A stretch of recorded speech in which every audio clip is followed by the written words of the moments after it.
ان کا پروردگار ان کو اپنی رحمت کی اور خوشنودی کی اور بہشتوں کی خوشخبری دیتا ہے جن میں ان کے لیے ابدی نعمت ہے، اور وہ ان میں ہمیشہ ہمیشہ رہیں گے۔ کچھ شک نہیں کہ اللہ کے ہاں بڑا صلہ تیار ہے۔ اے اہل ایمان، اگر تمہارے ماں باپ اور بہن بھائی ایمان کے مقابل کفر کو پسند کریں تو ان سے دوستی نہ رکھو، اور جو ان سے دوستی رکھیں گے وہ ظالم ہیں۔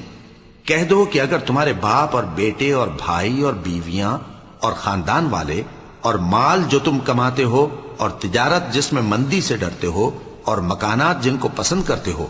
اللہ اور اس کے رسول سے اور اللہ کی راہ میں جہاد کرنے سے تمہیں زیادہ عزیز ہوں تو ٹھہرے رہو یہاں تک کہ اللہ اپنا حکم یعنی عذاب بھیجے، اور اللہ نافرمان لوگوں کو ہدایت نہیں دیا کرتا۔ اللہ نے بہت سے موقعوں پر تم کو مدد دی ہے، اور جنگ حنین کے دن جب کہ تم کو اپنی جماعت کی کثرت پر غرہ تھا تو وہ تمہارے کچھ بھی کام نہ آئی، اور زمین باوجود اپنی فراخی کے تم پر تنگ ہو گئی، پھر تم پیٹ پھیر گئے۔